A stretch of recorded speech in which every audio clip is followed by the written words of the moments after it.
The Jake Asman Show will begin shortly. Thanks to all these great Patreon members who help support the show. Get your super chats ready. Jake will be here in just a moment. If you love the New York Jets, this is the place to be.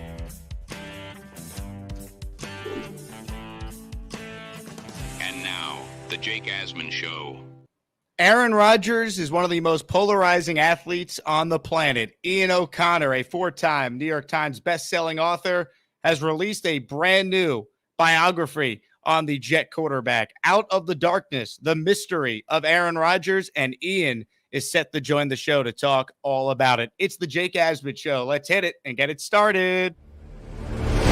Man, our Jets are primed for a historic season.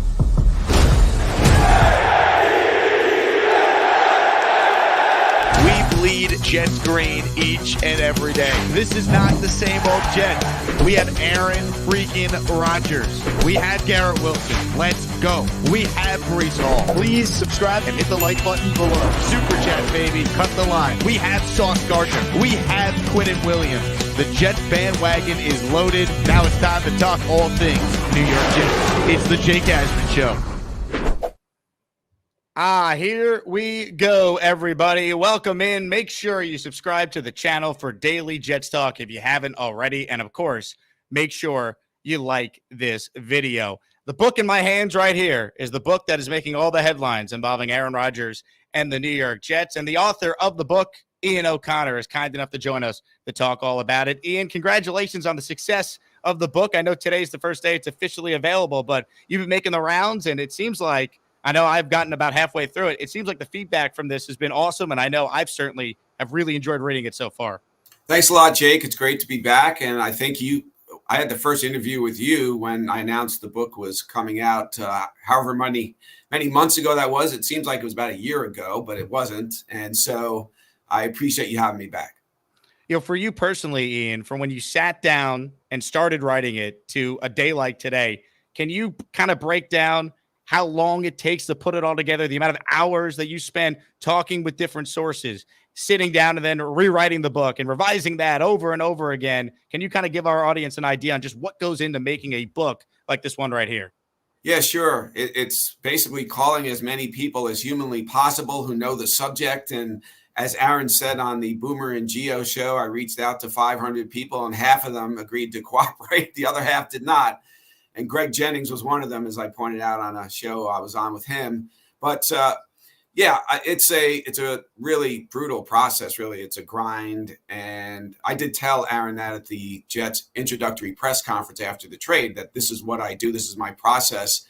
And I know this is coming at you out of left field, I told him. But if you have any questions about my process, let me know. And he said, yeah, I have a question. Are you planning on interviewing me for your book? I said, yeah, I'd love to. Of course, that's entirely up to you. It's unauthorized, which is not a dirty word. A lot of fans and readers think that. It's actually a badge of honor because it's closer to pure form of journalism than a collaboration, certainly.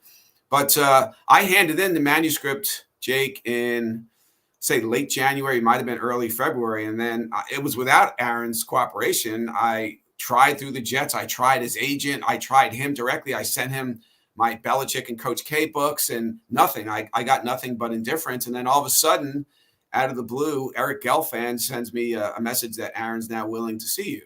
So I had to fly out to Malibu gleefully to get an audience with him. And he granted me 2 hours at his home on the Pacific Ocean in the backyard. It was beautiful. And then I had to go back into the manuscript, tear it up, redo it. And then in the following 2 or 3 months, I kept having to go back into it as Aaron was doing this podcast and that one, and some other things happened. And yeah, it's to have that book in your hands today is a really good feeling.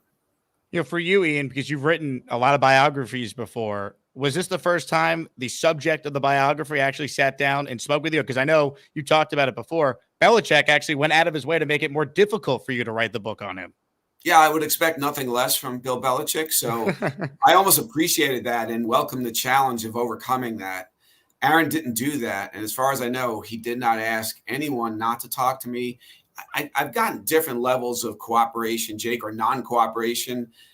Arnold Palmer and Jack Nicklaus, full cooperation, even though it was unauthorized and they had no editorial control because they were old school guys who back then there was no social media. They had really strong relationships with the media who might have been less aggressive. No, they were less aggressive back then.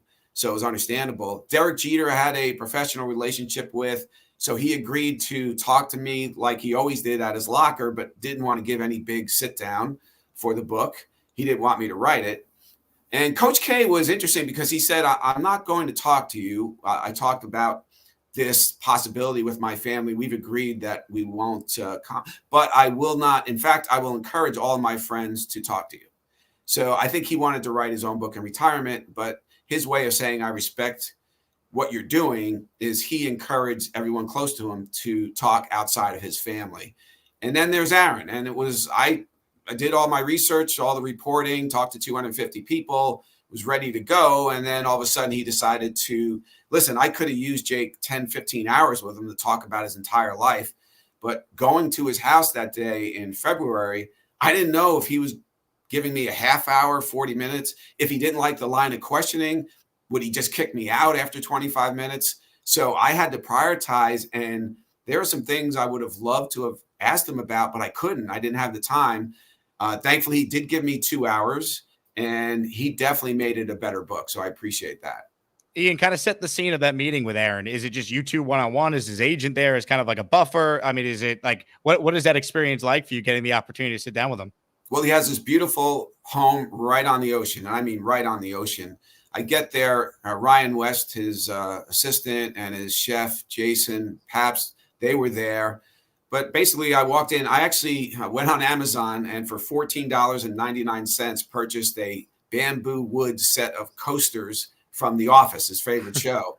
So I handed that to him. He kind of chuckled, and he said he would put it out. He seemed to appreciate it. Maybe it set a decent tone for the meeting. And then he just sort of ushered me into his backyard, which is the nicest backyard I've ever sat in for an interview. And I did look around, and it was very peaceful. The sun was out. It was a beautiful day. So this guy is really a self-made man. Nobody believed in him out of high school. No scholarship offers. He had to play at the local community college. And obviously the fall in the draft, the way he was treated by Brett Favre, and just he's been through a lot as a football player. And I'm looking around saying he probably doesn't get enough credit for being a self-made man and quarterback. And so he was willing to engage on very sensitive topics, including his family estrangement, including the mistake he made with his COVID stance. I was a little surprised that on the record, he was willing to talk about certain things, but I've always thought from a distance, Jake, I don't know how you feel about it, that he was the best interview in the NFL. Always thoughtful, candid, engaging, whether you agreed with him or not. He was a reporter's dream, I thought. And I found in those 2 hours, it was the same way. For you, after getting a chance to meet with him, after getting the chance to speak with so many people associated with him, how did your view or your perception of Aaron Rodgers change? Did it change for the better? Did it change for the worse? I guess basically I'm asking you, do you like Aaron Rodgers more now than maybe you did before you took on this project? Yeah, and it's a great question. I did not dislike him, and I had no agenda at all with this book. I think I had to win over some of his friends early in the process who, I'll be honest with you, I think they just thought I was a media guy from New York and probably a liberal who was looking to destroy Aaron in this book, and nothing could be further from the truth. I had no agenda whatsoever. I didn't have negative feelings about him. His COVID stance, I didn't agree with it, but I'm open-minded. I try to be open-minded to everything. And so I would say I don't think he's one of the bad guys. Deep down, I think he's still one of the good guys, and people forget that's the way he was perceived. And the same media members who really rip him now were praising him for supporting Colin Kaepernick, for supporting athletes who were protesting during the anthem inequities in American society, particularly for African Americans. And he was on the right side of really all the social issues that impacted NFL players and really everyone in the country.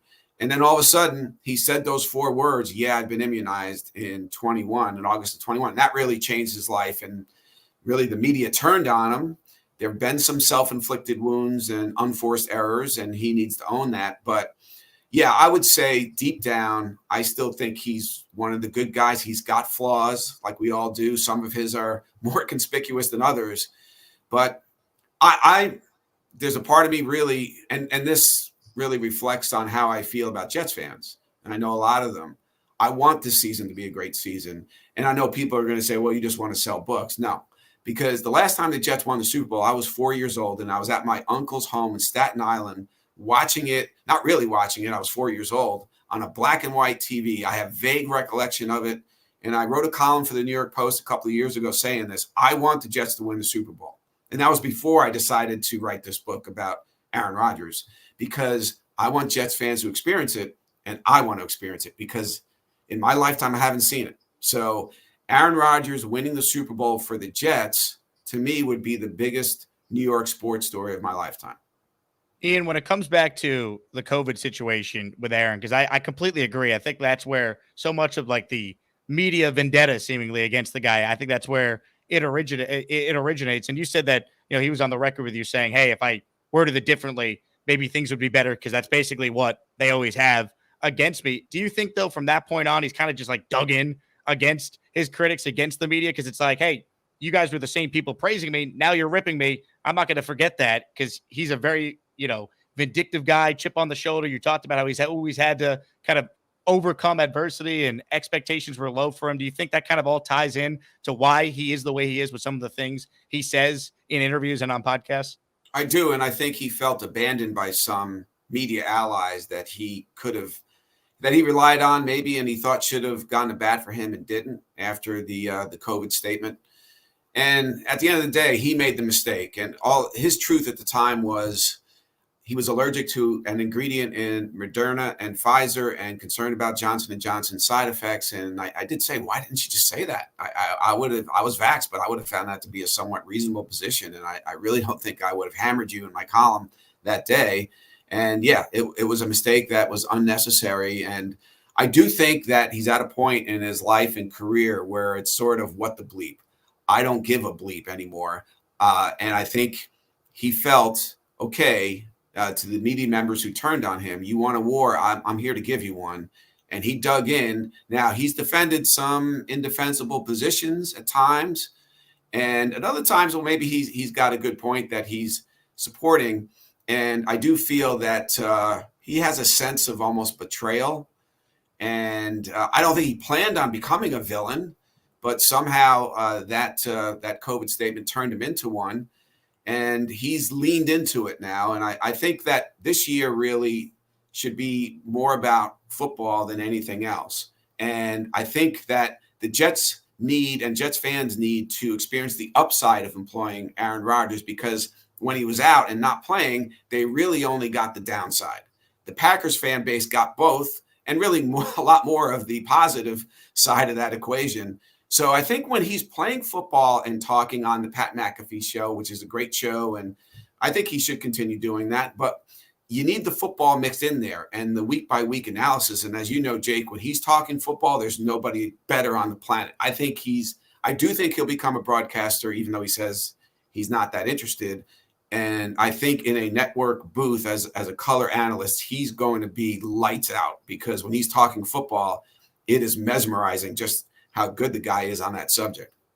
You mentioned we as Jet fans didn't get the football side of things. That's what was so fascinating with the post-COVID comments about how I'm immunized. He then won 2 straight MVPs, right? And it was only after he had a quote-unquote down year with the broken thumb and the rib injury that these same people who, couldn't wait to come out of the woodwork to rip him, they now had ammunition to do so. So now it's basically been 2 seasons since he's had that MVP level form. When you were sitting down with him and talking with people around him, and do you get a sense he still has, that motivation, that chip on his shoulder to go out there and kind of prove he's still one of the better quarterbacks in the league with the Jets this year? Oh, 100%. I think particularly after what happened last year. And I know talking to his personal trainer, Aaron Alexander, who actually essentially moved in with Aaron to treat him constantly right after the surgery. And there were some dark times, and Alexander told me this, that Aaron was even thinking, do the Jets even want me back? I let everyone down. And he was really devastated, but he overcame that.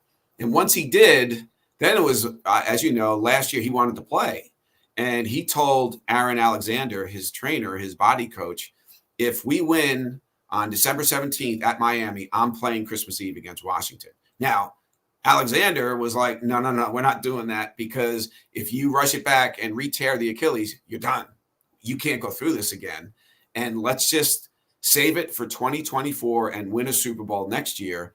And Rodgers said, if we win at Miami, I'm playing Christmas Eve against Washington. Okay. Well, obviously, they didn't win at Miami, so it became a moot point. But the idea that comeback was a publicity stunt or a way for Aaron to keep himself in the news cycle was a lot of BS. He really was going to play. Now, were the Jets going to sanction that and allow it? I do think they would have. Aaron was going to promise that he was going to play in that tight circle and get rid of the ball. And if there was a sure sack about to happen, just get down. So I do think that comeback was completely legitimate, and it just fell short because the Jets didn't win enough football games to allow it to happen. No doubt. And, this doing the research in the book, but, he won a playoff game against the Cowboys in that 2014 season where he basically was on one leg and played, in that circle. So it could be done. I had CJ Mosley on this show, and he talked about how when Aaron did come back last season in December as the scout team quarterback, he was, quote, carving up their starting defense. So I don't think there's any question if the Jets were going to allow it, he was going to come back and try and play, which kind of lends me to my next point. I just get the sense that he truly still believes he could go out there and be, an MVP level quarterback. Do you think that confidence is all the way back to what it was pre-injury? Yes, absolutely. I just wonder, I think there's still a 5% there about trusting your body again after such a devastating injury. Now in Green Bay, he had those 2 serious shoulder fractures, and he came back from that, played at a high level. This is a little different because it involves the legs and the wheels, and he always relied on his wheels when he was in his prime, but now as he's gotten older, he doesn't have the same athleticism and mobility anymore, but still enough. And I think that getting tested under fire, maybe the first sack, just getting that out of the way, I think will be good for him. But as a football player with his arm is as good as ever. Just being at practices last year, this year, I still think he can elevate his playmakers. I don't know if he can elevate the offensive line anymore like he used to. He used to buy time, as you saw him with the Packers all the time. But I don't know if he can do that. That's why the Jets had to improve that offensive line, and that's why those guys have to stay healthy. If the offensive line stays healthy, the Jets are in the playoffs. Breece Hall, to me, is going to have a monster year. Some of your viewers, listeners, might not be old enough to remember what Terrell Davis meant to John Elway at the end of his career. I see Breece Hall in that role. I almost feel like the Jets are better off this year if Breece is the best offensive player they have, just to take that pressure off Aaron. Let him do his thing, but not make him feel like he's got to carry this offense every week. I think Breece Hall staying healthy, and I think he's going to have a monster year. Having that year, I think the Jets are an 11 or 12 win team if that happens. We're talking with Ian O'Connor, of course, the new book. You see it behind him. I got it in my hand right here. It's linked in the description if you want to purchase it. The book came out today, Out of the Darkness, The Mystery of Aaron Rodgers. If you have a question for Ian and you're watching live, write it in. Super Chats will cut the line. Ian, when you were putting this book together and, Aaron said on the record, you tried to speak with 500 people. You probably got about half of that in your research for this project. Who was the toughest person to actually agree to sit down with you besides, of course, Aaron Rodgers? I was going to say Aaron Rodgers. Outside of him, it took a while to get Mike McCarthy. I eventually got him late, and his time was limited. These head coaches, they're just so busy. There's so much going on these days. There's so much to that job. So I appreciated the time he did give me. He was tough to get. And no, Aaron was by far the toughest. And was he the last interview? He was close to it. There might have been one or two after him. But the guy who really made a big difference in the book was his junior college coach, Craig Rigsby, who is the one figure in Aaron's life. And he was easy to get. And I know you didn't ask that, but I have to say something about this guy, because when I met Aaron after the Jets introductory press conference last summer, and I only talked to him for 3 minutes, and he did like 60 interviews that day, so he was wiped out. But he did say to me, well, when you interview these people who know me, just remember that my junior college coach, Craig Rigsby, he never lets a fact get in the way of a good story. Rigsby is like the Charles Barkley figure in Aaron's life. You should have him on, because he's a great storyteller and he's not afraid of Aaron. Like, he's not afraid of ticking him off. He'll tell stories on him. He'll tell stories about his family. He'll tell stories about anything. And Aaron can't slow him down. And Aaron also knows I can't kick this guy out of my life because he saved my career. Rigsby is the guy who lived about 5 houses away from Aaron. He had no recruiters visiting his home coming out of high school, Pleasant Valley in Chico, California. No Division I scouts were going north of Sacramento to watch Aaron Rodgers play. So the local community college coach walks over to his house, knocks on his door, and has to convince his parents to allow a guy who got 1310 on his SATs to play community college football. And Rigsby gave him a platform for Division I coaches and scouts to see him. Cal saw him, and obviously the rest is history. Omari with a super chatted question for Ian. Great content. Did Aaron mention which media personality has completely misunderstood him? He didn't, but I'm sure it'd be more than one at this point. I think the one thing, and we talked about it earlier, that he's mentioned is that there were some media allies who didn't come to his aid when he needed it. And I think that hurt him more than he's let on. But no, there's not one. And the funny thing is, the thing with Schefter, when Schefter was trying to confirm the trade and he texted Aaron, and Aaron's famous reply was, "Lose my number. Nice try, though."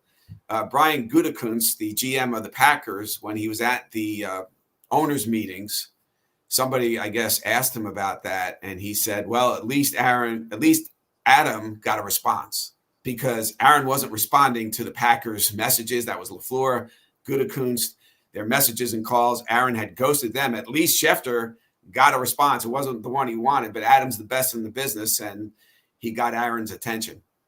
Do you get a sense, looking back on that whole saga, that there was any other team that was in on Aaron Rodgers? Because looking back on it, it kind of just feels like Aaron wanted the Jets wanted Aaron, the Packers wanted to basically get him out of the conference. So it kind of like stars all aligned for that to be the only team that he wanted to play for, and that team being the only team that actually could, crazy to say out loud, use Aaron Rodgers, if that makes sense. Well, yeah, it does. And I've had people say, really, the Jets were his only option, so he had to go to the Jets. And I don't think that's true. In my reporting and research, Jake, I feel like teams would have been interested, other teams, if Aaron opened it up for business. If he said, I'm open for business and bidders, it seemed like he had picked the Jets, and it was going to be the Packers, the Jets, or retirement. And I think the Packers clearly wanted him to leave. And so they facilitated that trade. Obviously, they needed the return that they got. But Aaron was smart in that he said, wait a second. Okay, Tom Brady's got 7 rings. I'm always compared to him and always will be. I've got 1. I can't close that gap. But if I win in the Big Apple with a franchise that hasn't been there in forever, man, that's going to feel like 3 rings. And it will. You just think of what the second ring did for Peyton Manning at the end of his career, even though he was a diminished player and wasn't driving that bus anymore.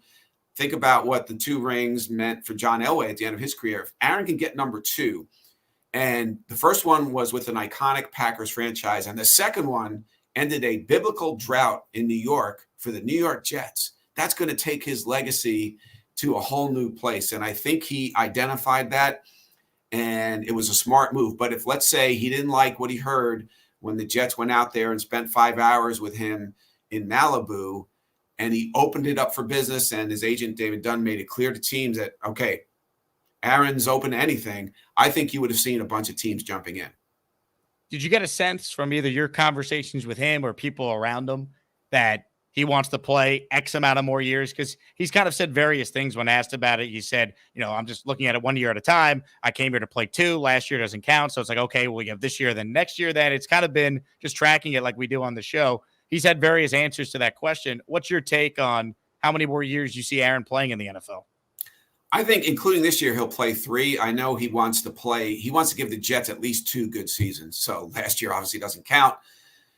And so I think you're getting 2. Now, what happens if the Jets miss the playoffs this year? It looks like they're going to make wholesale changes. Is it possible Woody Johnson, who loves having star power at the quarterback position, which is why he loved having Brett Favre many years ago, I think that it is possible if Aaron plays at a fairly high level that he's the one who stays for the new coach. But not likely, but possible. So I'm thinking the Jets are an 11-16 this year and in the playoffs. And if that happens, he's definitely coming back. And you could argue, well, if you win the Super Bowl this year, leave on that note. No, I mean, if John Elway did that when he won the Super Bowl, he wouldn't have won the second one. So I think Aaron will come back and try to win another one for the Jets. So, yeah, I think you have 2 years. Again, granted, nothing disastrous happens this year like it did last year. And then I think you'll probably get a third as long as he's playing at a fairly high level. When you look back on this book, Ian, of all the people you spoke to, how about the people you didn't get a chance to speak to that you would have loved the opportunity to sit down with? Yeah, well, there were some former teammates. Again, Greg Jennings is a guy who obviously has been one of the few who criticized him over the years, and he would have been an interesting voice. And I also knew, and I tried to get this across in my messages to him, that 93% of everything he has said about Aaron Rodgers over the years has been positive, but people have focused on the other 7%. His brothers, Aaron's brothers, and as you know, with the family estrangement's gone on for 10 years, I spent a lot of time with his parents. His 2 brothers I really wanted to talk to. And listen, the hope now, I don't know if you have gotten to this point in the book yet. Yeah, you probably have, because it was early in the book. His father did see Aaron at the Lake Tahoe golf tournament last year. They had an emotional hug. I love you. It was a great moment. Aaron talked about it on the record, what it meant to him to be in his father's presence again. So I think in some crazy way, I was hoping that this book could help maybe that reconciliation possibility. I sure hope it didn't hurt. I was concerned about that as a human being and as a father. But yeah, his brothers, I would have loved to have gotten them. There were a few teammates. The Packers, I wanted LaFleur and Gutekunst, and they were concerned about cooperating because they didn't know what I was writing this book, what Aaron was saying about them. But I think with the 250 people that did cooperate, Aaron included, that I was able to paint a full and real human portrait of who this guy is. And I think hopefully readers will see it the same way. And I don't want to spoil the book for people, but you actually had the opportunity to go to the week 1 game against Buffalo, driving Aaron's parents to and from the game, which I can't even imagine what that experience must have been like, especially on the way back, as their son is obviously, fearing the worst for the worst injury you can have in that spot. Did you get a sense, though, after getting to know Aaron's parents, that eventually he's going to have a relationship with his family again? Certainly his father, who I know, they had that moment in Tahoe a year ago that you just talked about. Yeah, well, he grew up, his father was his idol. And he said that in college, he was talking about how he worshiped effectively Joe Montana and Steve Young because he was a 49ers fan. But he said, my idol is my dad. I want to be my father. So he still has love for his dad and his entire family. I mean, clearly he still loves them. It's just getting over the hump here, which is probably a very poor way of putting it. But that night, driving his parents to the game, and Aaron knew they were there. He knew they were going to be there because Ed Rodgers had contacted the Jets looking to buy tickets. I think before they sold him those tickets, they, Aaron, you okay with this? And he said, yeah. And so he knew they were in the audience that night. And what was interesting, Jake, is 2 things remind me if I forget to say this when I drove them home. But in the crowd that night, and this is a testament to Jets fans, they were wearing Jets gear. Nobody knew who they were. They were sitting around the 25-yard line, about 30 rows behind the Jets sideline. So the injury happens, and they felt like it was right in front of them. It wasn't, but close enough. And they were devastated, of course. It's still their flesh and blood out there. And so it took them a while to try to overcome that in the moment. But by the late third quarter, fourth quarter, that is the most energized, electric crowd I have ever been a part of for a regular season game in New York. Leading into kickoff, pregame, it was unbelievable. That building was absolutely on fire. And it came back to life late in that game. And then the dramatic walk-off victory. They told me they became Jets fans some point late in that third quarter when they put aside the injury to Aaron, which they knew was a serious one. And they just felt they were part of, I think Darla, his mother, told me, we became Jets fans late in the third quarter. And now they are, of course, forevermore. And so after the game, I had actually put 98.7 ESPN, made sure it was on my car radio. I gave them my keys because I knew they'd get to my car first. I told them your son's press conference after the game and Robert Saleh's, spend a little time in the locker room, and then I'll come out and drive you home. And I wanted them to listen to the press conferences not knowing that there would not be an Aaron Rodgers press conference, and that his good friend Aubrey Marcus would be driving him home in the middle of the game. When I was walking out to that car, I was just apprehensive. How am I going to talk to these people? And they have to be just so heartsick over what happened. So I became like an Uber driver. I did not speak unless I was spoken to, and I let them sit in their silence and suffering to some degree. They did speak a little bit, and we talked about Aaron being a quick healer because in high school he partially tore his ACL, and he just kept playing through it. He put on a brace and didn't get it fixed until he was at Cal. So we were a little hopeful about, well, maybe he can come back at the end of the year. The diagnosis at that point was not official. We were listening to Bob was using the great call he had at the end of that game. And it was strange. It was, but they were able to get through it. And I let them sort of set the pace that night on what they wanted to say. But one last thing on that, when we got to the game in the pregame, we talked about how nervous they get before games. And I remember his mother saying, the thing I get nervous about is injury, because he's got a bullseye on him, a target on him, and the whole defense is after him. And unfortunately, her words turned into prophecy. What you said about the crowd is spot on. I've been lucky enough in my career, not as long as yours, Ian, of course, but been to World Series, been to the Olympics, been to a Super Bowl. And the environment for that game, a regular season game, was the greatest I've ever been. And that's better than any Nick playoff game I've been at this past year, all 7 of the home games, just crazy. And I don't know if it will be that right away in that home opener against New England on that Thursday night, but I do get the sense that this fan base is wanting to kind of believe once again. They feel way better about the team this year, just from the O-line standpoint, having a real backup in Tyrod. It just feels like if Aaron's out there and he plays 14 or 15 games, there's no reason why, as you bring up, they can't be an 11-win team and go to the playoffs. No question. And I think they should win the division this year. That's what I think, again, relative health. I would sign up now, Jake. I don't know if you agree with this. If you give me 14 starts, because I think Tyrod Taylor can go 2-1 in his 3. As long as that injury or he's banged up is in the middle of the season, if you tell me 14 starts plus he's healthy for the playoffs, I'm signing up for that. Because I like Taylor. I think he can go 2-1 in 3 starts, and we're fine. But, yeah, I think the weapons are there. I think Breece Hall, again, is going to have a monster year. And I think that's really going to help take the burden, some of it, off Aaron. He needs that. He's turning 41 in December. I think Garrett Wilson is a monster, too. I think the defense, obviously Reddick would help if he ever shows up, but it's still going to be a very good to great defense. And, yeah, it's I know Jets fans, they bought in so much last year. They're a little hesitant to do it again because it was ripped away after 4 snaps, and that was just such a terrible feeling. But when you think of haunted franchises, I was there when the 2004 Red Sox won, and their fan base was waiting for that to fall apart, and it never did. It fell apart for the Yankees and everybody else. I was around New York and covering sports in '94 when Messier won it for the Rangers after a 54-year drought, and Rangers fans were waiting for that to fall apart.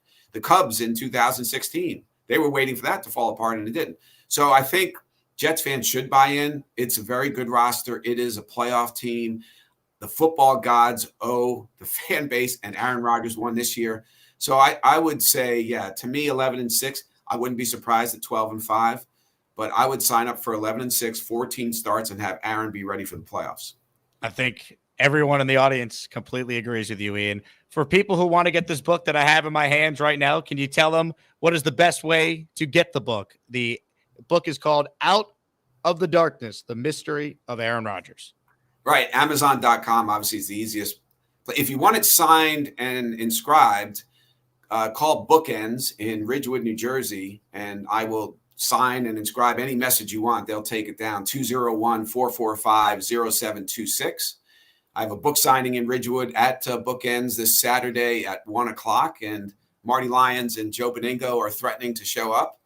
So that should be actually, I want that to be more of a Q&A about the Jets' chances this year and Aaron Rodgers, and keep it really more about football. And so that should be a fun event. But I hope if fans get a chance to read it, that they see it as a fair and honest assessment of a very significant sporting life. That was my intention all along. I had no agenda whatsoever, and that's my goal. Final question, Ian. You've done now Rodgers. You've done Belichick, Coach K, the list goes on and on. Derek Jeter, of course. Who's next? Who's the next sports figure that you want to write the bio on? I'm trying to get something over the goal line right now. So that would be a basketball book. I don't know if it's going to happen. I think it will. But I go back to LeBron at some point? Because I was originally going to do a LeBron book, and then I had to switch off and go to Aaron. I do have a Tiger Woods book in me because I really covered almost his entire career. I'm a golf guy. And so it's a long way of saying I'm not quite sure just yet. I might know in a couple of weeks. But at some point before I die, and I'm turning 60 in 9 days, so I don't know how many years I have. I hope I have a lot. But I do want to write a Tiger book at some point. That'd be great. Well, Ian, I can't thank you enough for coming on. You gave us, I think, the first interview after you announced this book was coming out. And, it's been awesome to read so far. Thank you for sending me an advance copy. And, I'm so glad we could get you back on the show. And I hope you're right that it is a great season for Aaron and the Jets because, as you said, this fan base certainly deserves it. Absolutely. And it was my pleasure and honor being on, Jake. And congrats on all your success. Ladies and gentlemen, the great Ian O'Connor with us here. And, folks, I cannot say enough good things about the book so far. Typically when it comes to Rodgers and people in the media, it's always, people not wanting to listen to it because they think it's biased and it's unfair. And I think Ian does such a good job. And I think Aaron sat down with him because he respects the fact that Ian put the time in and spoke with all these people and was doing it the right way. So I think that says something about this book, and I highly encourage everyone to purchase it. It is linked directly in the description if you want to buy a copy. And of course, you heard Ian give the information about how you can get an autograph signing. We'll continue the show on the other side. We'll open up the Gusbuster hotline. You can submit your super chats. We'll talk about Mike Williams likely joining team drills next week. So we'll get into that and more. But first, we got a brand new sponsor I want to tell you guys about. Listen up. Time to learn about Chubbies. That's right. Chubbies. For over a decade, we've been perfecting the perfect length, fit, and feel of shorts. We said no to shorts that fit weird, look weird, and smell weird. You know who you are. Our shorts make every weekday feel like the weekend. Why? Because every weekend is freedom and relaxation. Your thighs should get that 7 days a week. These are the shorts that changed shorts. Chubbies, proper length men's shorts. Yeah, baby. You guys need some shorts. I know you do. Chubbies is awesome. They're comfortable. And as you saw on the spot there, you can wear them for any occasion. I got a code to help you guys get a discount on it as well. Check it out. Check out their website. You saw a bunch right there, but here it is. All right. 20% off your Chubbies shorts or any other awesome shirts that you saw in the spot there with the code Asman. Go to chubbiesshorts.com/Asman. Once again, this is also linked in the description. So you can click on it. It takes you right to the website. Get yourself awesome shorts that I promise you are going to feel nice and comfortable. They're not going to be one of those shorts that kind of run up on you and scrunch up on you and they're uncomfortable. They're available in 4, 5.5, and 7 inseam lengths, depending on how much of your beautiful thighs some of you are trying to show off. They're shorts that are made with the stretchiest fabric and elastic waistband, max flexibility, and you're not going to have to sacrifice style or comfort. So check it out. Plus the lineup of Friday shirts for the remainder of summer. You can get up with a discount when you use promo code Asman at checkout. So check out the website. You're going to find something you love. Once again, it's chubbyshorts.com/Asman. Just use that promo code Asman at checkout and support our new sponsor, Chubbies. Thanks to them for being a part of today's program. Comments, questions, super chats. We'll cut the line. Let me throw in the Gusbuster Umbrella hotline link right now. What did you guys think of the interview with Ian? I think as far as Rodgers interviews go, Ian's as good as he gets because he knows so much about the topic and he's not biased. He goes into it with an open mind. I thought he did a great job. Ryan wrote in that Ian's next athlete should be Knoble from college. Not bad. Not bad. Not a bad idea. Certainly a lot of subject matter there. No doubt. First State Jet says, many people realize when they get older, time is short, mend the fences while you still have time. And I do think from reading the book, I won't spoil all of it, I do think Aaron is going to have a relationship again with his family. And I think Ian alluded to that in our conversation just now. So I think that's coming. I'm pinning the Gusbuster hotline link right now. So if you want to call into the show, now you certainly can. Let's talk about Mike Williams here. This was the news yesterday. The Jets, by the way, are not practicing till later today. So a bit of a later practice because they have a later practice again tomorrow, the joint practice with the Giants. So I don't think practice starts till around 12:30 today, in that range. So a little later than normal. But Mike Williams is expected to join team drills next week.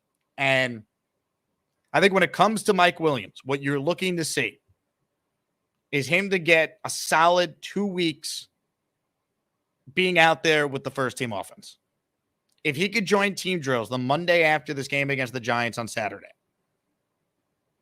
he will be ready for week one, and he will have a role in the starting offense in week one. Will he play every snap that he normally would play if he was 100% healthy, not coming off the ACL injury? Probably not. I think it's a very similar timeline to Breece Hall, where he's on a reps count. Right? I think he's on, a strategy where you don't throw him back out there 100%. But as he shows you he could do more, then his reps will increase. But I think this is a positive sign because there was, legitimate doubt, I guess, from some Jet fans. Is Mike Williams going to be ready for the start of the year? And I think at this point, without question, the answer to that should be yes. As long as he's in team drills next week, that gives you 2 full weeks to get ready for the start of the season. Let's say about 10 or 11 practices, because that's what it would be. And I do think Mike Williams' presence opens things up for the offense, even if he's not the focal point of a lot of targets early on. He's got size and speed. He could stretch your field. You just sending him down, all of a sudden, that maybe opens things up over the middle for the tight end, for Garrett Wilson, for Breece out of the backfield. You just have so many weapons on this team, man.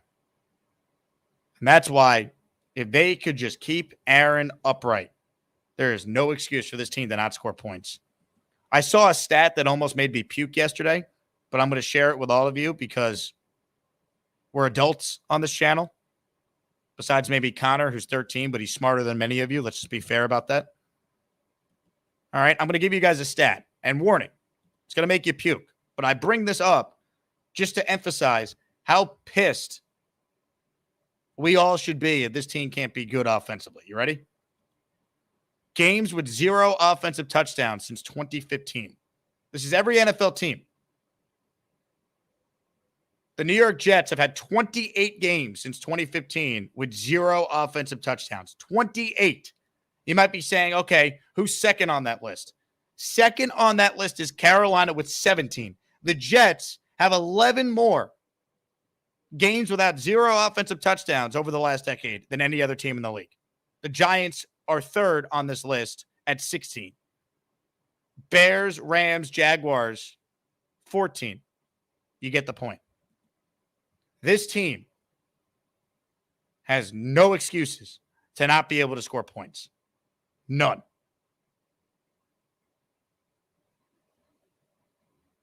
Don't want to hear any excuse. They have a legitimate backup in Tyrod. You know what I like about Tyrod, too? Besides the fact he's good, he's competent. He's played with Mike Williams before. So there's already some chemistry there between those two, which I like. I also like Tyrod because, once again, he's good.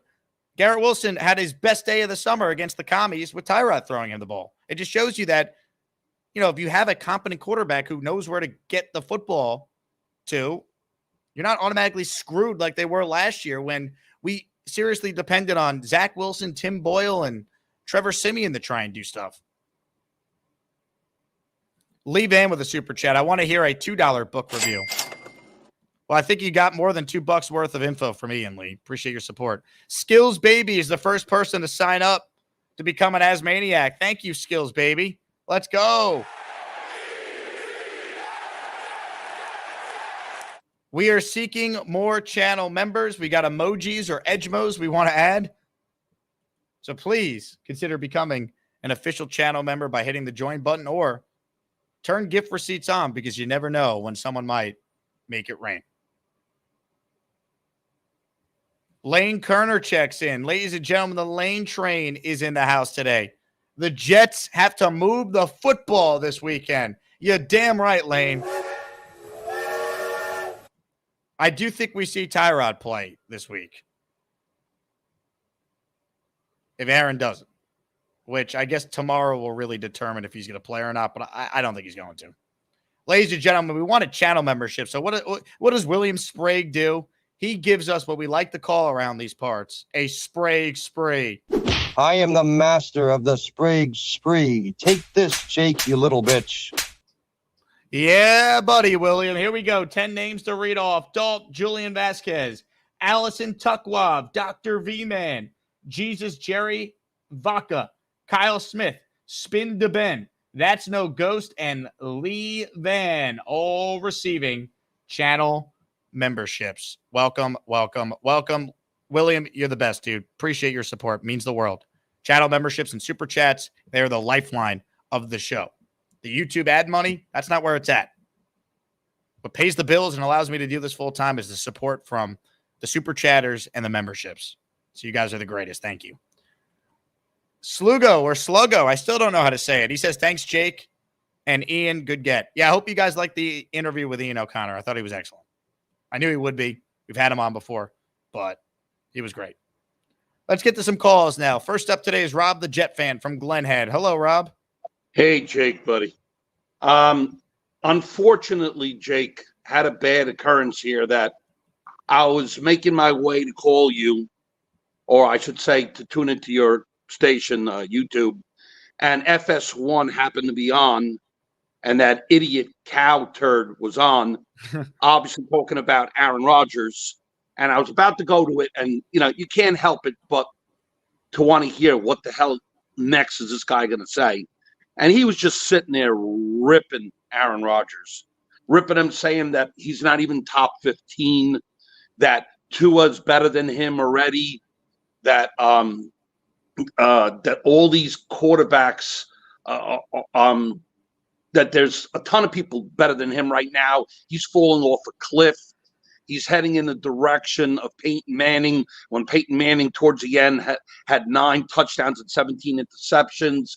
I don't know why people think he's even the best player on the team. It's obvious that Quinion, Breece Hall, Garrett Wilson are better than him. You know, you have at least 4 players, and you know you could sit there and age-wise agree with that scenario that you know those guys are on the upswing. Sauce Gardner and Garrett Wilson. Nobody's sitting here and saying that Aaron Rodgers right now is better than those people.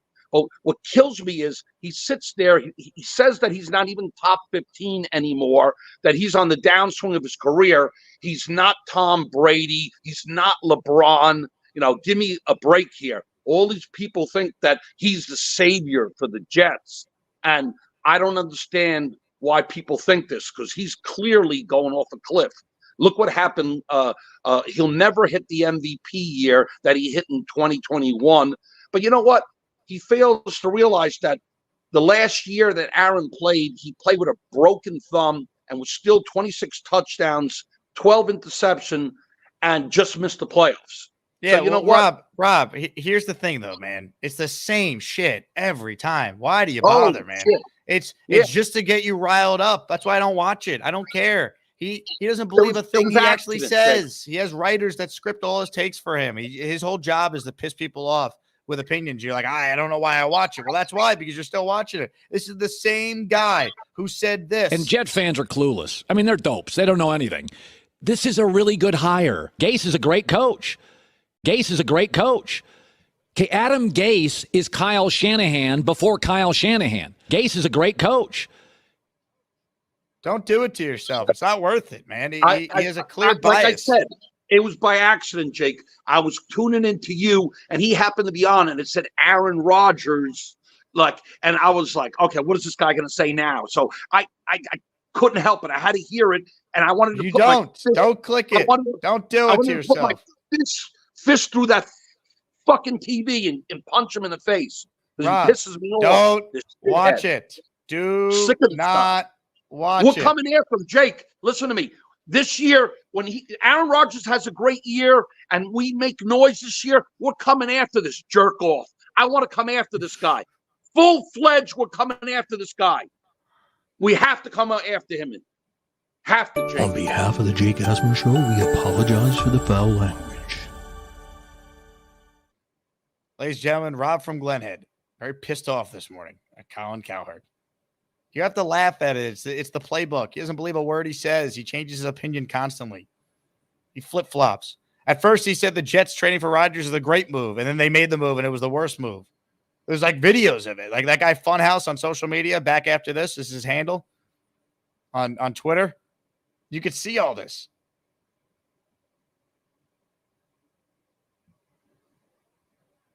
It's all scripted because the second Colin has to go off script, something like this happens. Paul Skeens, Pittsburgh Pirates, dominant guy, overpowering. You faced, obviously, you were in the Nolan Ryan era. But no. What, I not never even an faced Nolan. inning? Slow down. No, I was way after Nolan. Okay, Way after Nolan. Okay.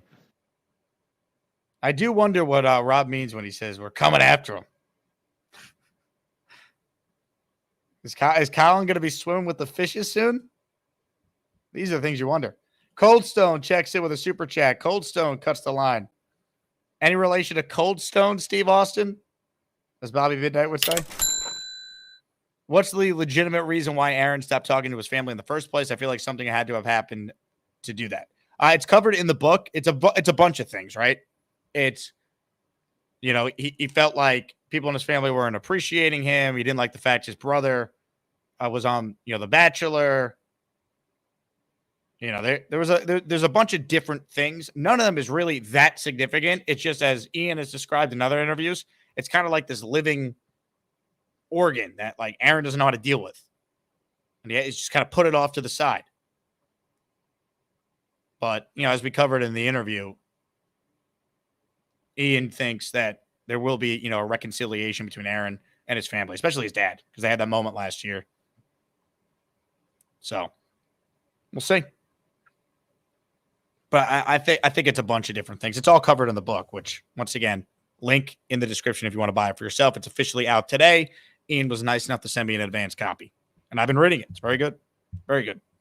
Stack says 300 in the chat, not even 200 likes. Stop being a Hassan Reddick. No holdouts.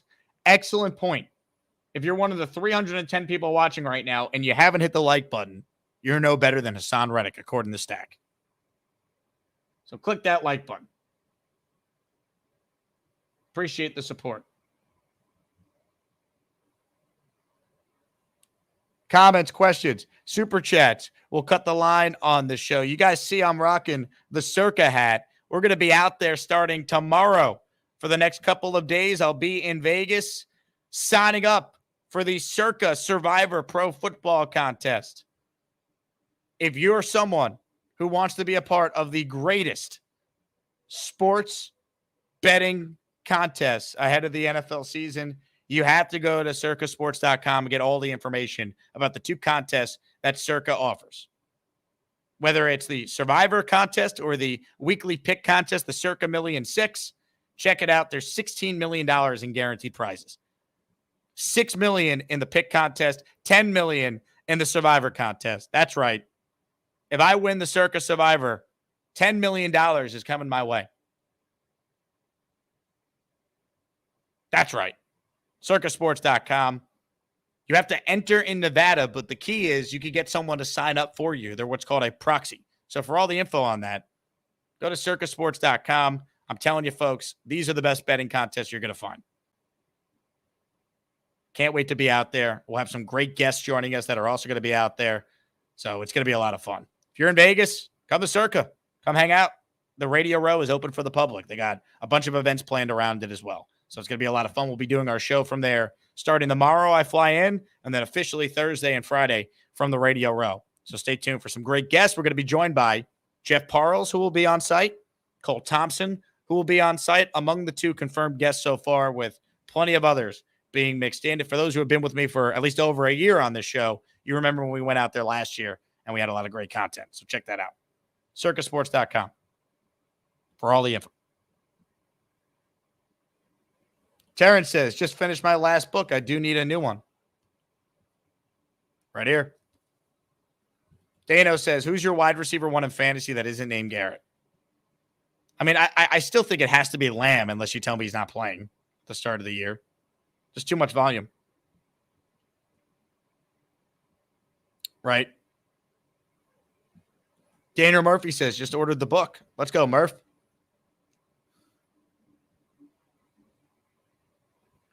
ADHD says, why does Bob from Vermont get so much airtime? He brings nothing to the table.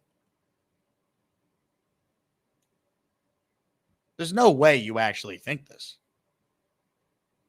There's no way someone could actually think Bob from Vermont brings nothing to the table. That is just unequivocally false. Hector says you're going to know me soon, Bobby. Oh, that's it, right, Hector. How am I going to know you soon, Hector?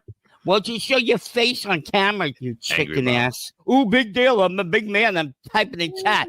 Gator writes in chicken ass. New cartoon coming to Max this fall.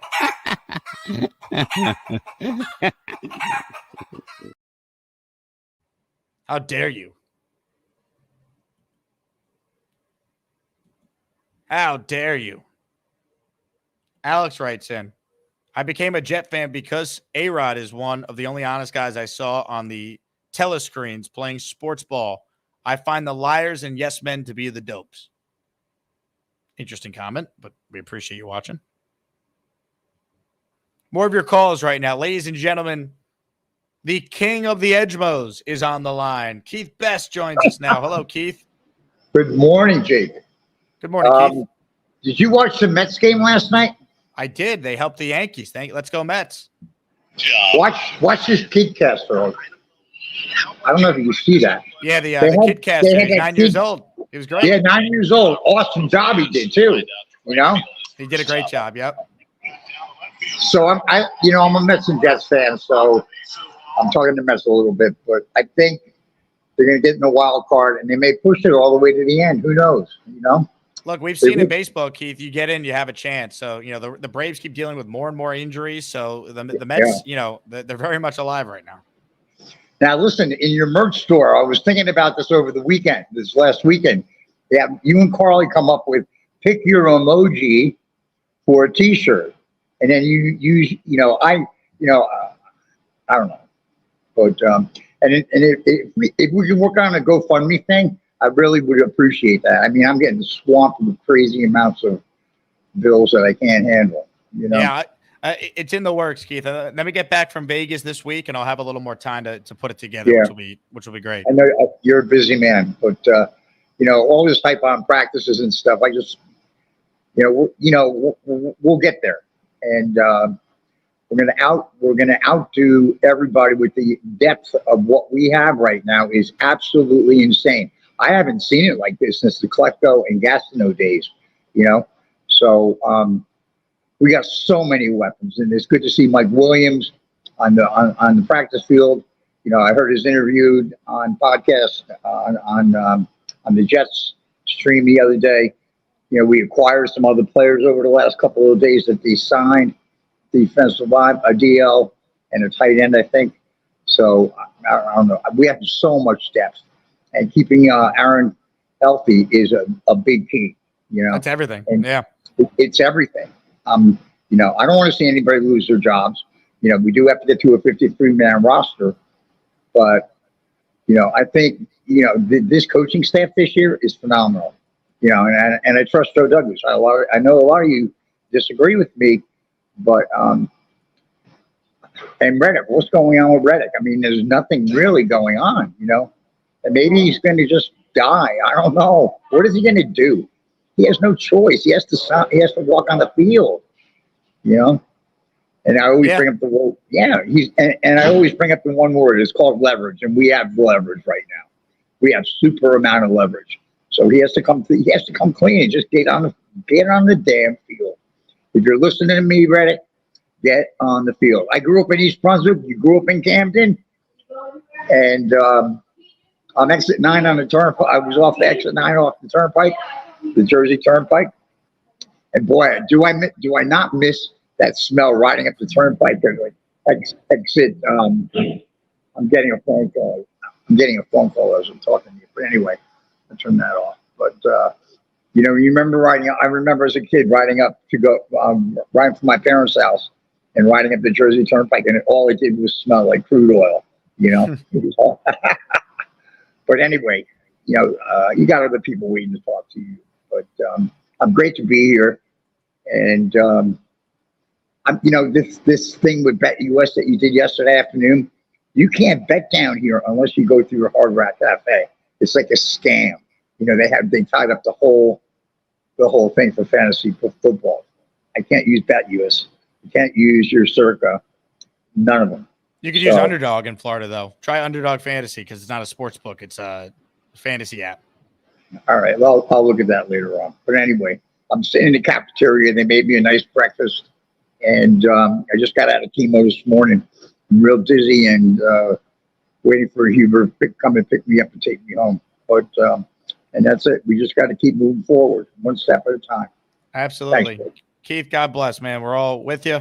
And we're going to set up that GoFundMe next week when I get back from Vegas for our great listeners to support Keith with his medical bills, support one of our own Jet fans. Keith's awesome. Ace of Spade with a super chat. Request for Bobby and Sarah song. Bobby for Prez. Look, if anyone watches this show, if there's one thing you know about me, I am a capitalist. So if Ace of Spade is going to pay hard-earned cash for a song request, then guess what? We're playing that song. She's from Australia, the golden blonde beauty. Can't live without her, that girl makes me freaky. Sarah the angel is everyone's sweetie. If she dumps her husband, I'll be her next beefy. Sarah. There you go, Ace of Spade. There you go. Hit the like button. JT writes in, would Garrett at 8 be a reach? I don't believe it would be. I've seen Garrett ranked as the 9th overall player in fantasy leagues. I did an ESPN mock draft this morning. Brees is number 3.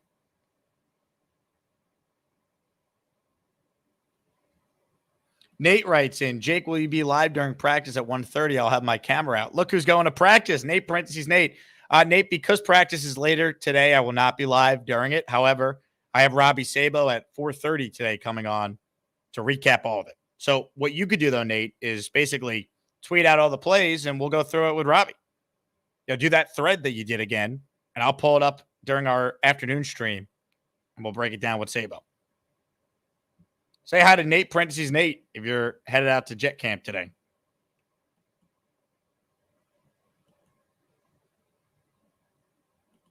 Mad Teen Parent says, did you hear Matthew Judon's press conference yesterday? Totally professional. Everything Reddick should be doing. Yeah, look, I think Reddick's gotten bad advice. I think Judon handled it the right way. Now, I do wonder if he actually would play week 1 without a new deal, but he said all the right things, and he actually showed up, which will increase his chances of his team giving him a brand new deal. John with a super chat. Run it back on the Bobby song. I'll tell you what, John. Rather than run it back with that Bobby song, why don't we play the second version of the Bobby song? Hey guys, guess who's with me now? Oh, Bubby. It's the girl who makes my freaky roll. Oh, Bubby. She's the only one I let sit on my chair. Oh, Bubby. With her beautiful face and her long blonde hair.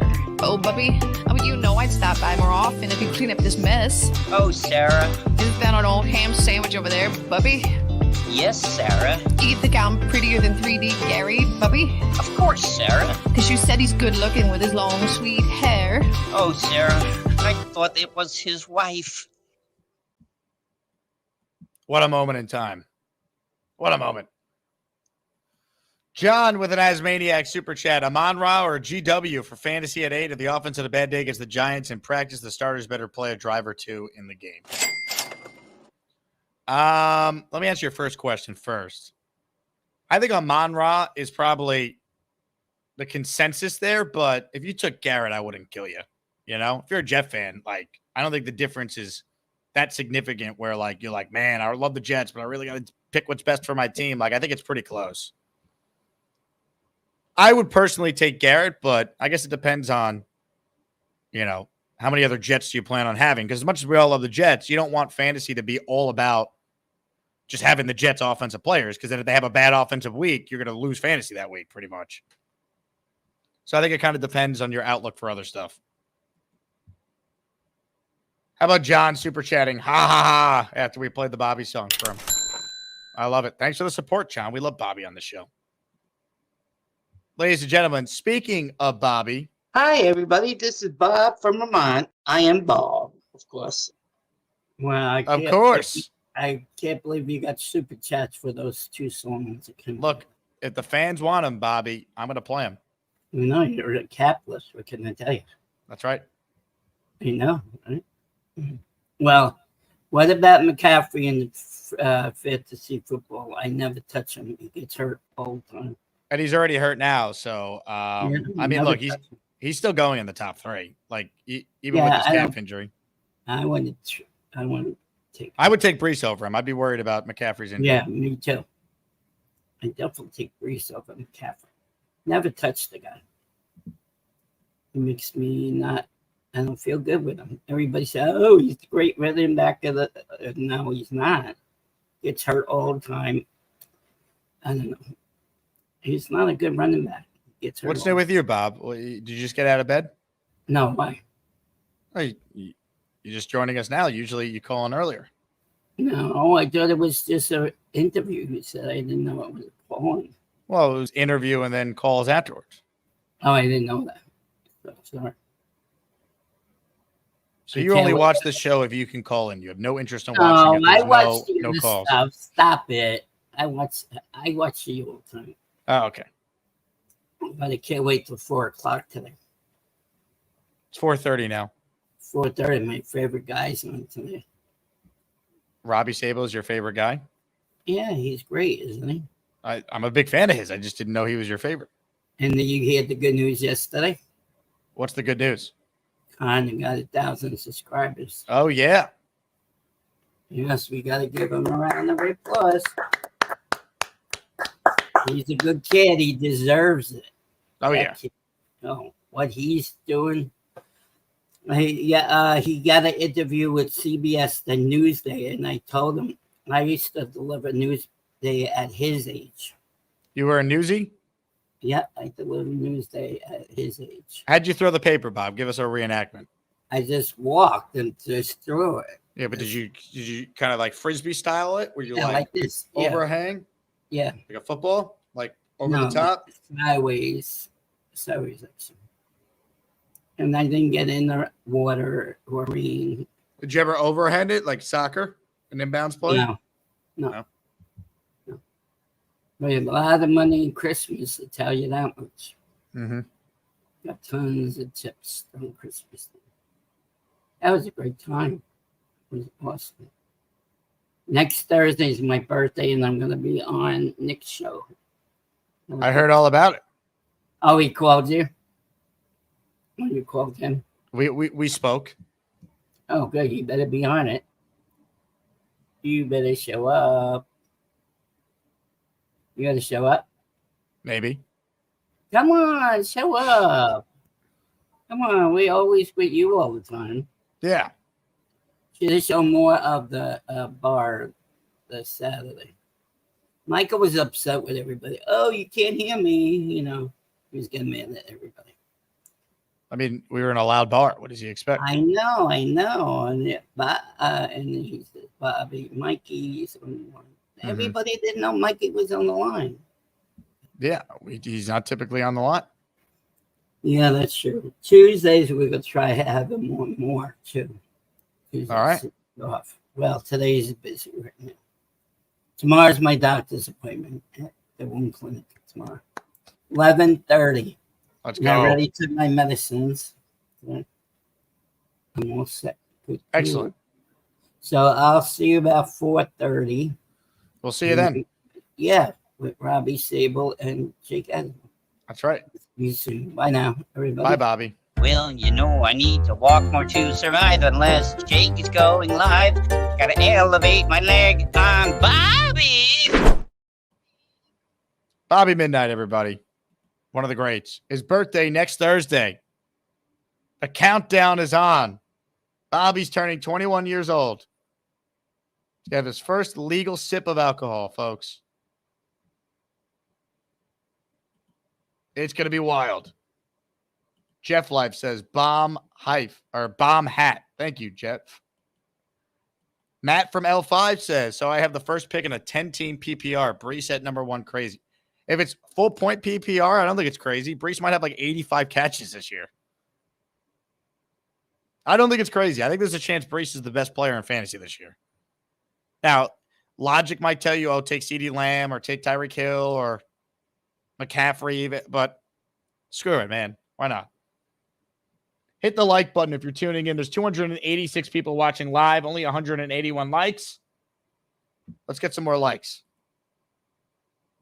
Dewey Nation checks in with a super chat. Charles Gorman should be the assistant to the manager of this channel. I appreciate the super chat, Dewey Nation. I have not heard from Charles in a couple of days. Hopefully he calls back soon. More of your calls. Chad's on the line. Hey, Chad. Hey, great interview with the author of the book. I'm probably going to buy it on Kindle.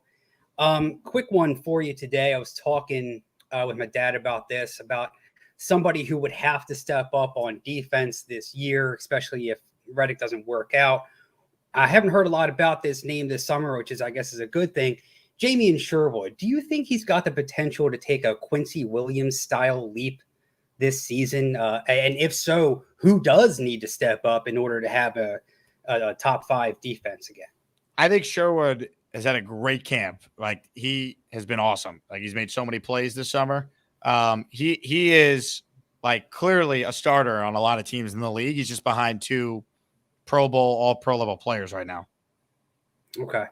Yeah, I would love to see something like that happen this season from him. I've got great expectations. I think somebody does need to step up in order to have another great defensive showing this year, especially if Reddick doesn't come through. Well, I think it's Will McDonald and Jermaine Johnson. I think that's what, you're specifically talking about. How do you replace Reddick, who's replacing Huff? Mm-hmm. Will McDonald taking a huge step in year 2, and Jermaine going from a really good player in his second year to now he puts it all together and is even better now in his 3rd year, which I think is certainly possible. Well, what about the linebacking core outside of Mosley and Quincy? Are you worried about anybody? I'm not really worried about it unless there's injuries, which you can't predict. I mean, the thing is, they don't have 3 linebackers on the field a ton because they're always in basically dime or nickel with extra corners out there because just the way the NFL is, where you're just throwing the ball all the time. Like, you're going to see Michael Carter out there a lot more than Jamie and Sherwood as far as like either that 3rd linebacker or 3rd corner. You're going to need your 3rd corner out there more. That's a good point. That's good thing to consider. Well, thank you so much, Jake. Appreciate it. Chad, love the hat, man. Appreciate your call. Shout out to the Mets for beating your Orioles, though. John with a super chat. Tack McKinley will step up if no Hassan. I'll say this. McKinley, to me, should get some first-team reps this week over Michael Clemens. See what you got. Clemens really hasn't done anything for me in the preseason. And I've been at some practices. I haven't really noticed much. I think Tack McKinley not only should make the roster, but he should get some opportunities to play a little bit. Why are we so dead set on Clemens starting if there's no Reddick? That's how I look at it. Dano has a hot take, says Jermaine leaps again as high as his last jump. He might. I think Jermaine has so much untapped potential. Super chat from Ryed. Let's go. Ryed, he writes in.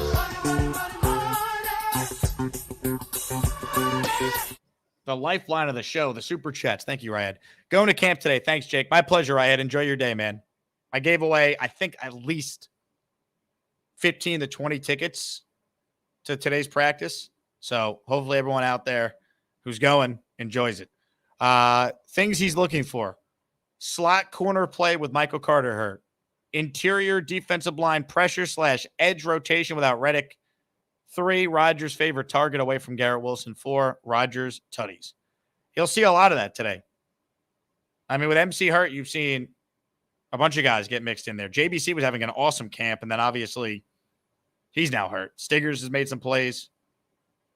You know, the edge rotation, you see them all.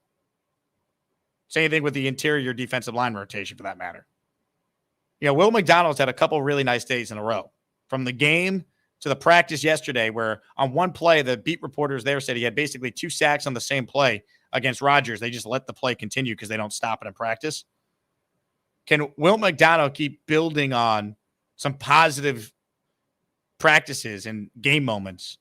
Right? He had the pressure in the Commanders game that should have been a sack or a QB hit that got called roughing. Shouldn't have been. He obviously had the sack in the actual game on Saturday against Carolina. He had a sack yesterday. He's playing well. Rodgers' favorite target outside of Garrett. Some days it's been Brees. Yesterday I heard it was Lazard. You know, there's been days where it's Conklin. They're going to spread it out. I hope you see some touchdowns today, Ryan, because the offense did not look good yesterday, so we'll see if they bounce back today, which is the sign of a balanced team. Some days the D will win. Some days the offense has won. Comments, questions, super chats, cut the line. Appreciate everyone for their support. We mentioned Underdog Fantasy earlier. Let's talk about Underdog right now, folks. You can use it in Florida, Keith Best. Underdog is not a sports book. It is a fantasy app. There is a difference. So if you're someone who has never used Underdog before, try it now that football is basically back. You don't just need it for football. You need it for all the sports. They have specials constantly. And also, as of yesterday, Underdog made a huge announcement for new customers. When you sign up with my code Asman, they'll give you a 50% deposit match up to $1,000. It was $250 starting today. It is now $1,000. So check it out. Underdog Fantasy, promo code Asman, 50% deposit match up to $1,000. Get your picks in daily. Start drafting your fantasy teams. They have Underdog Pick'em, which is where you go higher or lower on your favorite stats. For instance, Yankees playing tonight, go higher on Aaron Judge walking because that seemingly always happens. Freebie. There you go. Plus, you can mix and match sports, mix and match teams. It's a lot of fun. And then you have daily fantasy, right? Draft the team tonight for MLB.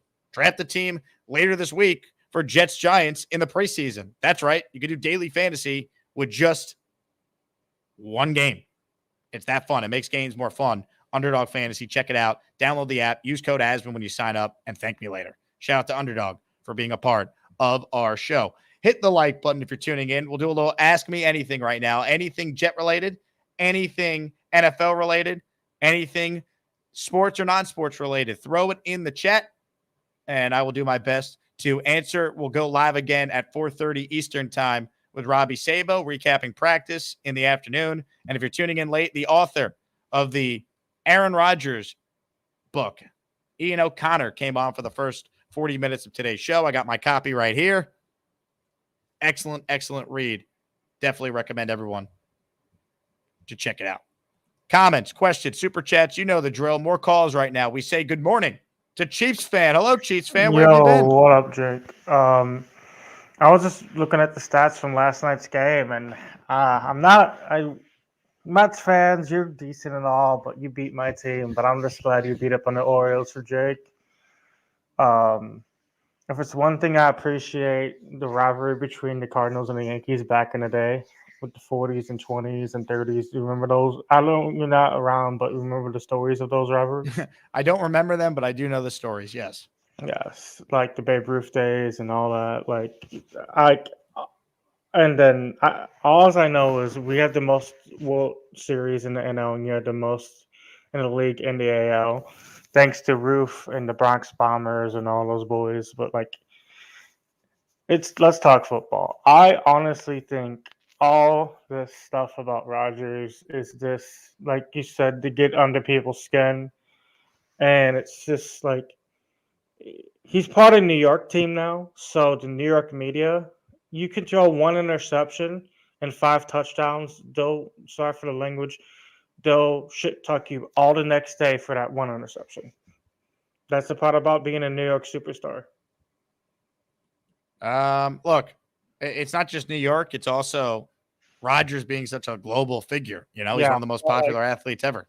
Like when you're in a big market, he was big in Green Bay. You know, like the COVID stuff started when he was with the Packers. You know, that's a small market. Yeah, but I'm talking about big city. big market, like where there's millions of people in the city. Like he could win the Super Bowl and throw 5 touchdowns and 3 interceptions. The next day, well, they could have scored 4 more touchdowns or 3 more touchdowns if he didn't throw those 3 interceptions.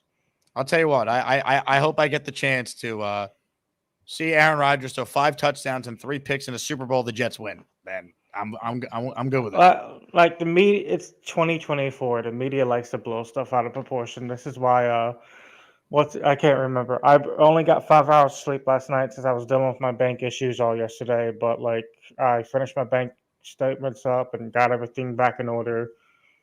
My $400 is back in my account, and I basically went and handed my landlord the rent early, and I'm like, hey, why are you handing me this early? I had bank issues. So she's like, oh, you're paying 2 weeks early. I'm like, take the check. There might be another hack.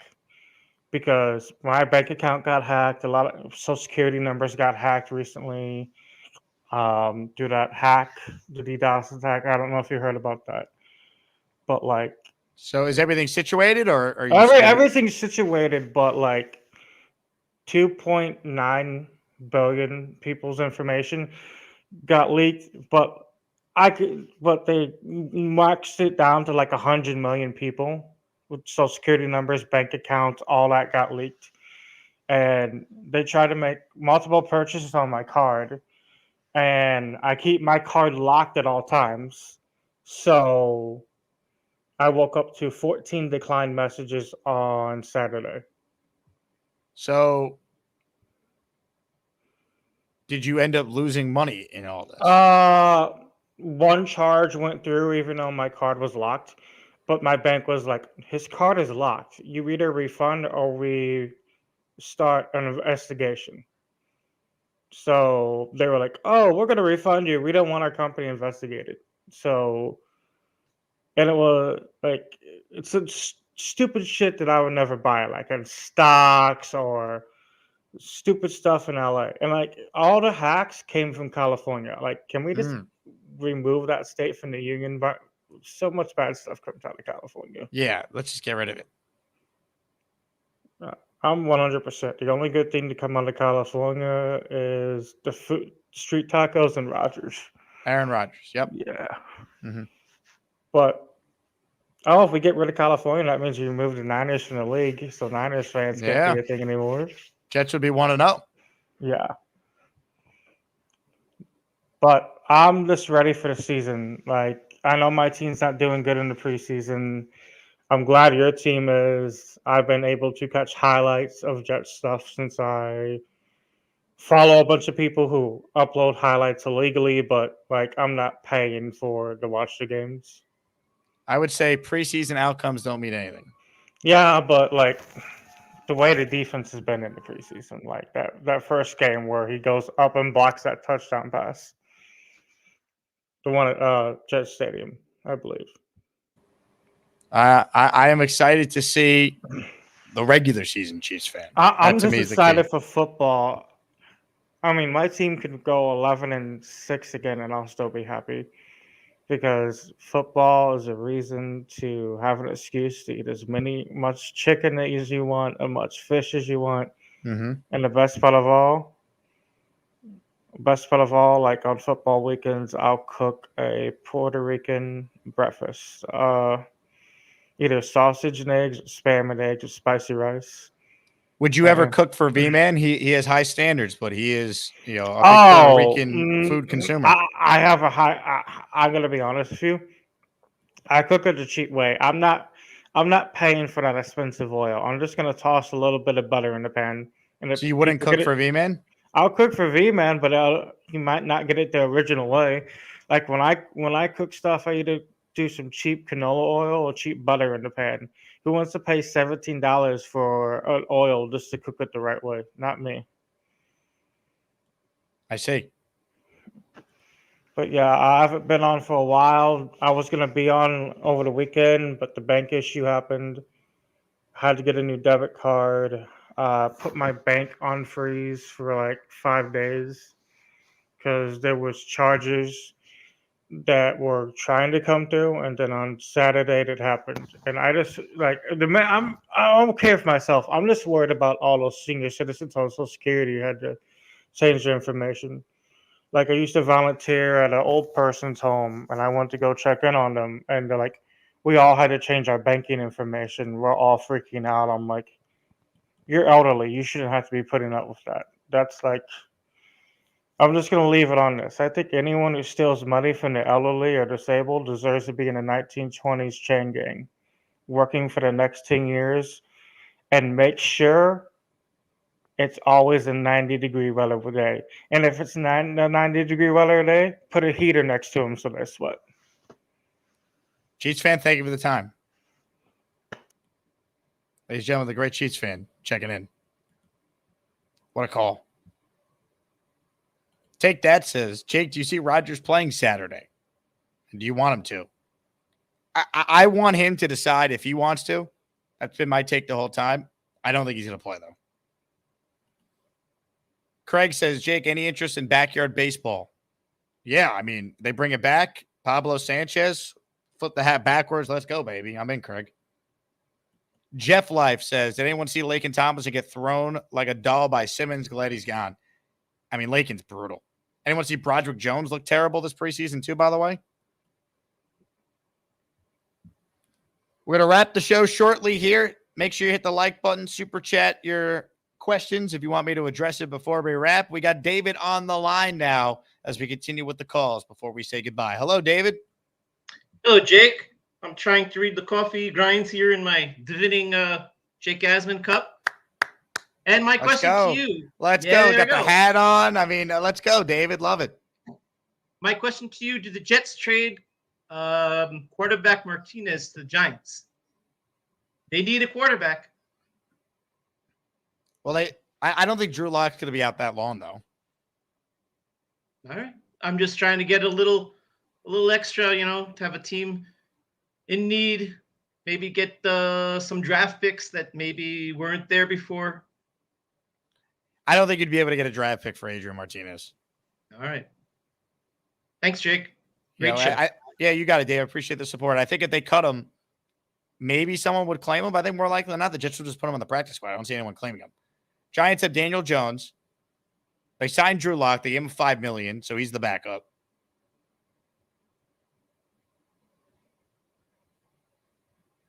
And then, they have DeVito. Like, he's their third QB, developmental guy. Shout out to David for rocking the merch. Get your merch at jakeasman.com, folks. If you're a Patreon member, everything in the store is 15% off, so sign up for the Patreon if you want a way to get discounts and support me. I have a couple of new items that we're considering for the merch store. Ladies and gentlemen, what do you guys think of this? The Charles Gorman grown-ass man polo. The Dre He's Gonna Die hoodie. The Lane Kerner Carly has a nice bikini and tan skin. The Lane Kerner teddy bear. The Craig in Australia phone case. The V-Man not pooping hat. The Scott go to the gym bucket hat. Bunch of great items here. JakeAsman.com/shop. Get yourself some merch. Support us that way if you so choose. These items were made by Gator, for the record. This is not officially sanctioned merch. JakeAsman.com is where you could actually get officially sanctioned merchandise, though. Check it out. Shout out to everyone for their support. We added the 4% female demo line. Those things are selling great. People want the logo in pink on hoodies and t-shirts. Check it out.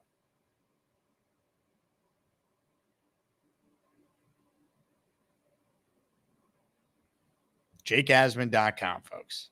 That easy. Shout out to all our listeners who have supported us by getting themselves some Asmaniac or Jake Asman Show merch. We have more things coming. This is only the beginning. Duncan says, need a gallon-sized mug. A gallon, that's like a water bottle at that point. A gallon-sized water bottle. You can't do a mug that's a gallon size. Gator says, I just laughed out loud at my own jokes. Well, there you have it. Sweatpants and quarter zips, I can tell you, are on the way in the merch store. So get ready. TC says, Lane Train, did you see the game needs to be a shirt? Maybe it does. Maybe it does. I said that was going to be the last call, but ladies and gentlemen, when this guy calls in, we extend the show. Those are the rules. The only thing better than Alden shoes is Joey D. Cozy totally rules. Jake, my brother, I'm high as a kite. I love everybody. Damn, this show is crazy. Jake, my brother. Ladies and gentlemen, it is officially Mr. Bonesy's birthday today, right, Marilyn? I will sing that song for you. Happy birthday to you. Happy birthday to you. Happy birthday, Mr. President Bonesy. Happy birthday to you. Yeah.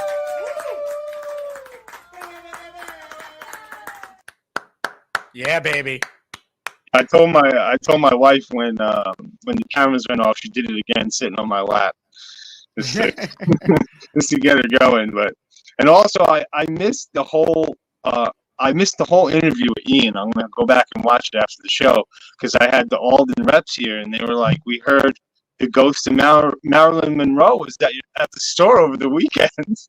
I was like, "Hey, man, I can't confirm or deny because the cameras weren't on." So that was what a weekend, though, man. I'm still thinking about it. Missed everybody who couldn't make it, and for the people who did, it was extraordinary. Jake, you damn sure know how to throw a party, my guy. Yeah, buddy. And there's more to come, baby.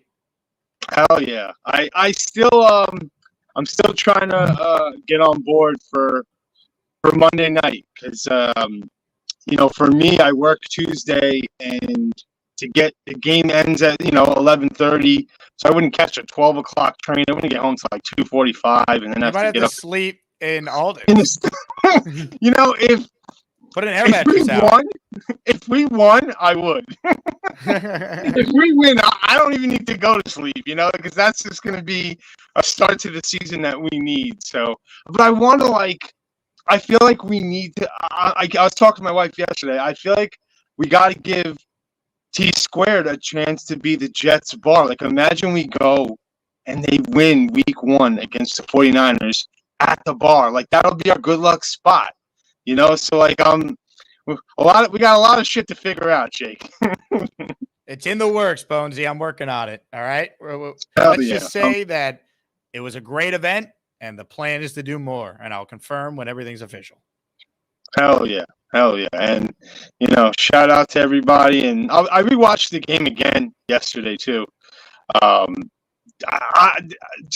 still think Will McDonald is gonna show a lot of improvement. I know everyone's harping on he's not going to be able to play against the run well and all that stuff, but I just think that his movement, he's got something to him with that spin move alone. That spin move that he can execute, it reminds me of Dwight Freeney. He's got something to him, and I can't wait to see what happens, man. So excited. Let's go Jets, baby. Ladies and gentlemen, Mr. Bonesy, everybody.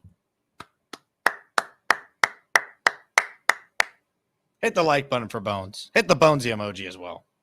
Once again, we're going to wrap the show. I want to thank Ian O'Connor for coming on. If you missed it, he joined us for about the first 40 minutes of today's program. Get the book. It's a great read. Highly recommend it. Ian, nice enough to send me my advanced copy right here that I've been reading. On my flight to Vegas tomorrow, I'll probably finish the book. So I can't wait. Appreciate everyone tuned in. Reminder, we're back at 4:30 Eastern this afternoon, recapping practice. Bob Sabo from Jet X Factor is going to join us, so we'll check in with Robbie in his weekly spot on the show. Get yourself some merch by heading over to jakeasman.com. Shout out to our new sponsor, Chubbies, for being part of today's show. Get yourself some chubby shorts with promo code Asman at chubbyshorts.com. Thank you all for your support. My name is Jake Asman. This has been the Jake Asman Show. Enjoy the rest of your Tuesday. Talk to you guys in a few hours. And of course, we heard from Marilyn, but I know what the people want to end the show. They want to hear from Nick Shine. Look into my eyes. It's recorded. Happy birthday to you. Happy birthday to you. Happy birthday, Mr. Bonesy. Happy birthday